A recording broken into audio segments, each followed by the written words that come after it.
like to the public.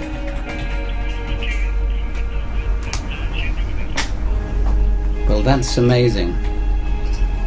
No, I'm joking. You're after your cover that we haven't done, right? Try your charm. Have you got any? See you later, dear. Don't argue anymore about the contents of the box. Storm, get on with your job. You've got to remember that in the 60s and 70s and early 80s, album covers were this big. Now CD covers this big. I mean, that's fucking boring. Whereas it was big then, and then they had gatefold sleeves, so we had a palette here. We had a canvas that we could paint with our palette on. It was 24 by 12 inches wide. This was joy. They, in their own way, were as cavalier as we were, and I liked that. We were trying to create, with Poe and Storm, music and vision that would have some kind of kinship. Maybe it was just the amount of information and otherworldly elements that had started to arrive in our vision.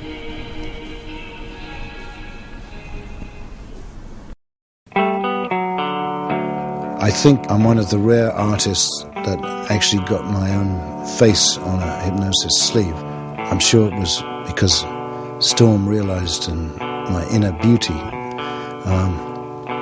But actually, I think it was more so that he liked this idea of taking the mugshot, the face, which is normally the sort of selling vehicle for an artist, and then totally destroying it. The ideas that he's come up with have always been, there's always been one that's been exactly right for the project that we've been currently involved in.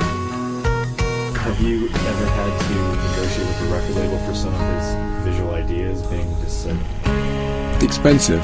Storm's idea of taking a photograph is perhaps to be so completely real and so genuine. A lesser photographer might just take the view that, well, here's the effect we want to create. All we have to do is take the background and then we'll shove on the foreground information at a later stage. In terms of the way we work, one of our abiding principles, if you like, or policies, is to do it for real. We actually make a sculpture or stage an event or hire a lot of models or orchestrate actors or rearrange objects like an installation, but usually outside, although not always outside. And these performances, these acts, these happenings, these events are usually much better done as real things, rather than either generated or comped in the computer. I knew that he could make our record have that kind of stamp that would last longer than most records usually do. If you spend a lot of time working on a great image that represents your band or that album or your music, it's nice to be able to see it well rather than just on a tiny little CD. It's interesting,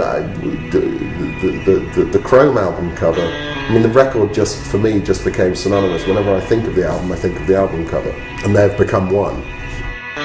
So I guess he got it right. Do you think he has achieved the visual equivalent of the music? I think he's definitely achieved it. I don't know quite why. I couldn't explain it, but I feel it. If you've got an album cover or an image in a magazine or a billboard or a postcard, you can turn away. You can close the page, you can turn the corner of the street, you can put your album away and you stop looking at it. So how do you get someone to look at it twice? And then the second time they look at it, will they enter then this world of ambivalence, intangibility, the world of ideas that I'm trying to edge them into? Because it's easy to look away. You could look away from this movie, obviously. Although maybe if you paid your ticket, you wouldn't.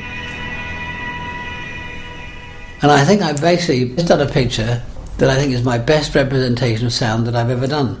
I think. I'm not sure yet, but it's I'll have to show it to you. Okay. Good.